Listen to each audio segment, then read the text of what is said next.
September 25, 2019. Police find Aivar Rehe in his own garden in Tallinn, Estonia. He had been missing for 2 days. He was the former head of a bank branch that laundered $230 billion. He was about to become a key witness for the FBI. The official ruling: suicide. The timing: 1 week before his scheduled testimony. The largest money laundering scandal in European history had just claimed its first body. Danske Bank is Denmark's largest financial institution. Blue chip, respectable, the kind of bank that sponsors cultural events and publishes sustainability reports. In 2007, they acquired a small Estonian bank called Sampo. The purchase came with an unusual asset: a portfolio of accounts belonging to non-resident clients. Russians, mostly, Ukrainians, Azerbaijanis, people who had no connection to Estonia but wanted access to European banking infrastructure. The accounts were already dirty when Danske inherited them. The bank's executives looked at the numbers. They saw the profits. They kept the machine running. The Estonian branch operated like a separate country within the bank. It had its own systems, its own procedures, its own understanding of what questions should not be asked. The non-resident portfolio grew rapidly after the acquisition. By 2013, this single branch in Tallinn was generating 35% of Danske Bank's total profits while serving only 8% of its customers. The math was impossible. The profits per client were astronomical. No legitimate business generates those kinds of returns from transaction fees on normal banking activity. Someone in Copenhagen should have asked how. No one did. The clients in the non-resident portfolio were not individuals, they were shell companies. Thousands of them, registered in the British Virgin Islands, in Belize, in the Seychelles, in the United Kingdom. They had names that sounded vaguely corporate: Lantana Trade LLP, Malena Outsourcing, Samson Exports. They filed paperwork claiming to be dormant or inactive. They listed ownership structures that led to other shell companies in other jurisdictions, which led to other shell companies, which eventually disappeared into the fog of offshore secrecy. Lantana Trade LLP was registered in the United Kingdom. Its official filings with Companies House declared zero turnover. Dormant. No business activity. A shell waiting to be dissolved. Inside Danske Bank systems, Lantana Trade had a very different profile. The account processed $10 million per day. The balance would spike to $20 million, then drop to zero, then spike again. Money arrived in the morning and vanished by evening. The pattern repeated daily for months. This was not investing. This was not investing. This was a washing machine running at industrial speed. Howard Wilkinson noticed. He was the head of trading at the Estonian branch, a British accountant who had moved to Tallinn for the job. He was not a crusader. He was not an activist. He described himself as a smoke detector. His job was to notice when numbers did not add up. The numbers in the non-resident portfolio did not add up at all. Wilkinson began documenting what he found. He traced the shell companies. He identified the patterns. He discovered that many of the accounts were connected to each other through shared addresses, shared directors, shared beneficial owners who turned out to be nominees with no actual control. The money flowing through these accounts came from Russia, mostly. It went to banks in the West. The purpose was obvious: convert dirty rubles into clean dollars and euros that could be spent anywhere in the world without questions.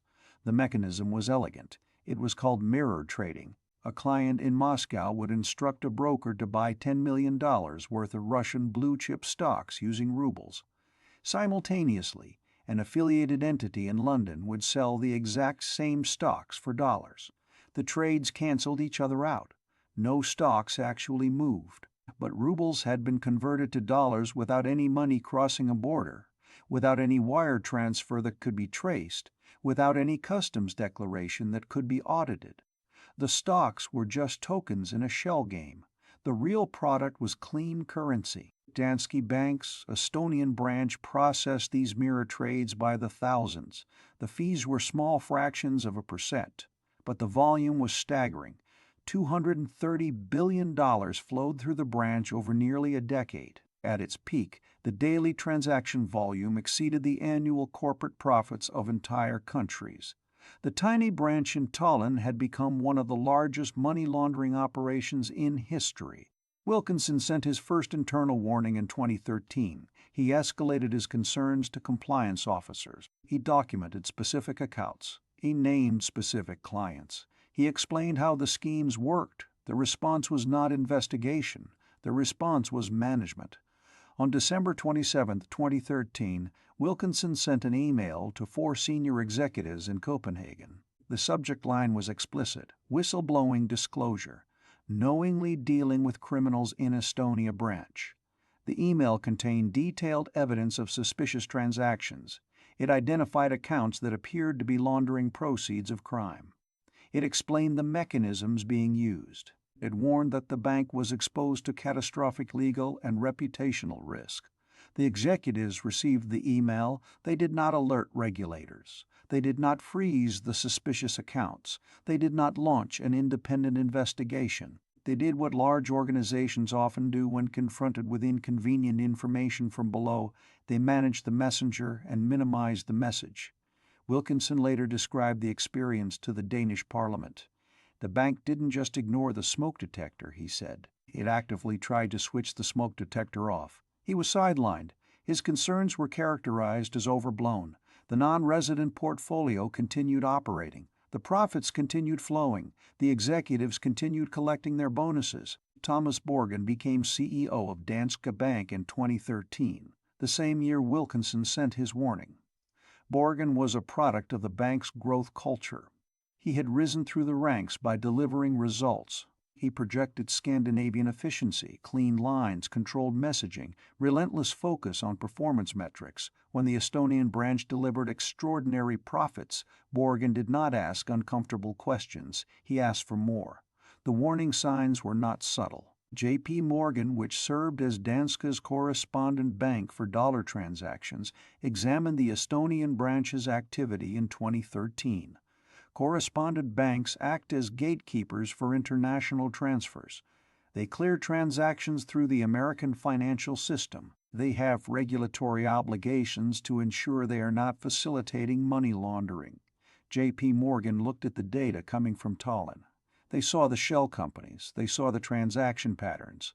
They terminated the relationship. A major American bank had just told Danske that their Estonian operation was too dirty to touch. The response should have been a comprehensive audit and immediate remediation. Instead, Danske found a new correspondent bank. Deutsche Bank agreed to process the Estonian transactions. The volume increased. The money kept flowing. The machine kept running. The clients in the non-resident portfolio were not random criminals. Wilkinson's investigation identified accounts connected to Igor Putin, a cousin of Vladimir Putin.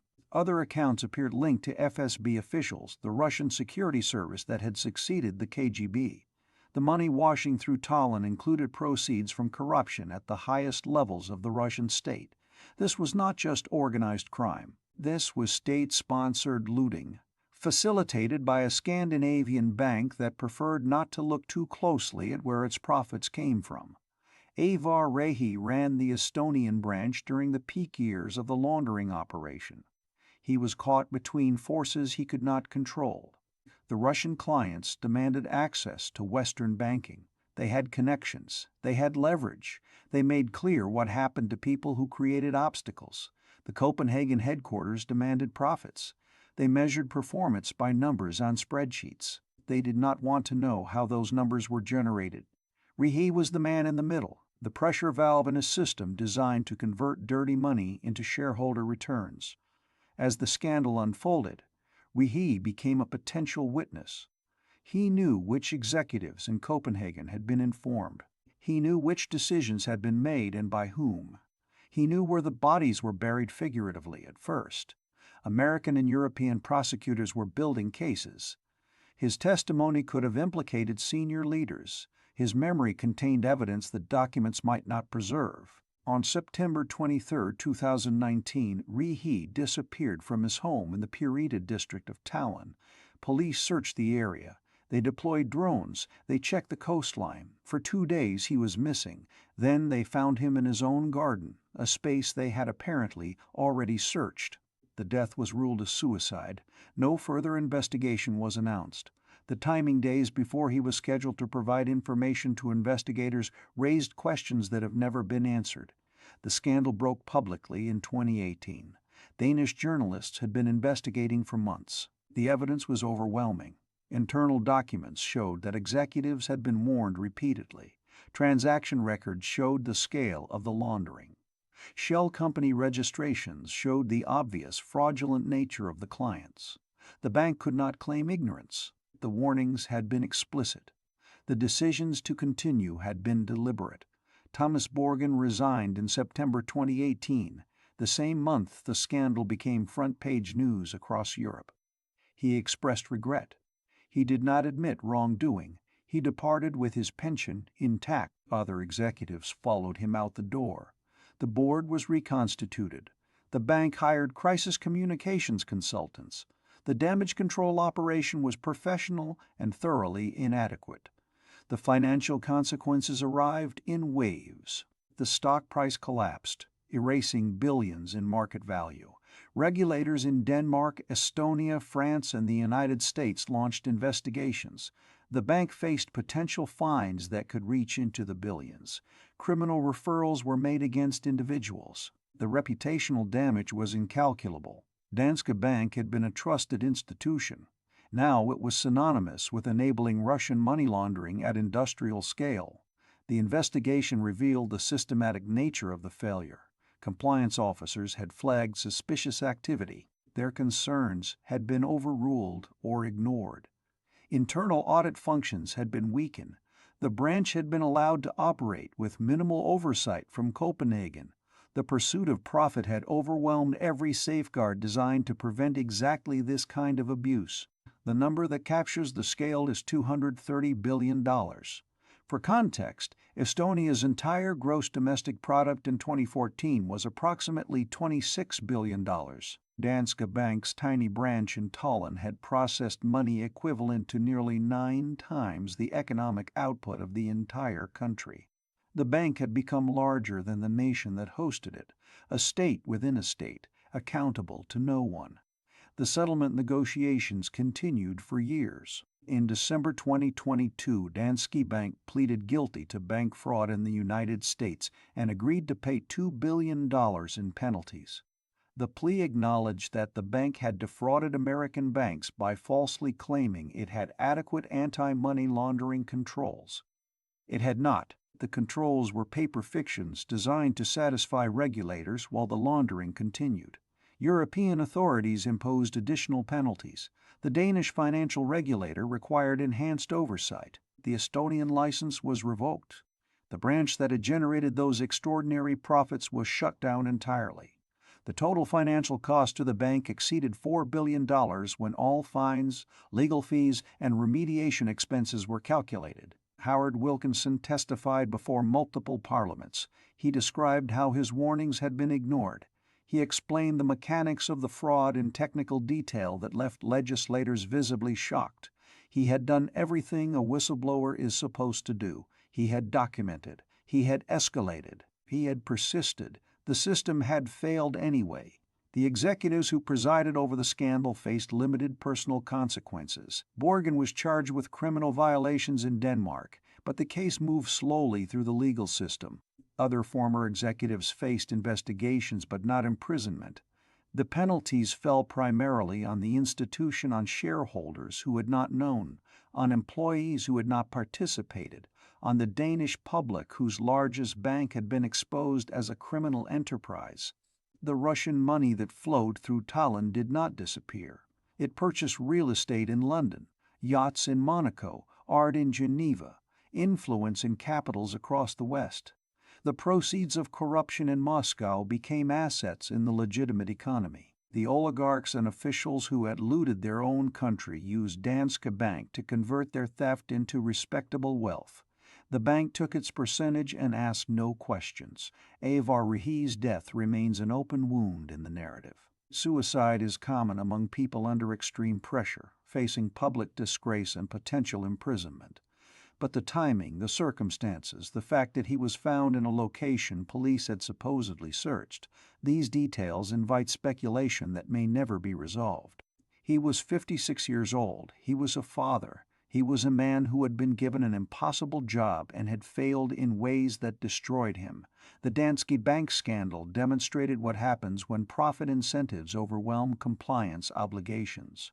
The executives in Copenhagen did not need to be criminal masterminds. They just needed to not ask questions. They needed to accept the numbers without examining the source. They needed to believe that the extraordinary profits from Estonia represented legitimate business rather than the proceeds of laundering $230 billion for Russian criminals and officials. $230 billion, processed through a bank branch in a country of 1.3 million people, enabled by executives who chose not to see what was in front of them, protected by a system that made asking questions professionally dangerous, revealed by a whistleblower who was ignored for years, ended by journalists who refused to stop investigating, marked by the death of a man who knew too much and could not escape what he knew. The machine has been shut down. The fines have been paid. The executives have moved on. The money is still out there, converted into assets that will never be traced back to their criminal origins. The lesson is not complicated. When a bank is making impossible profits, someone should ask how. At Danske Bank, no one did. $230 billion moved through the system. The smoke detector screamed. The bank wrapped it in plastic and turned up the music. Roll. You are an elite YouTube documentary scriptwriter, like Magnates Media or Cold Fusion. Your goal is 100% viewer retention. You hate fluff. You cut boring parts. You write for speed and visual impact.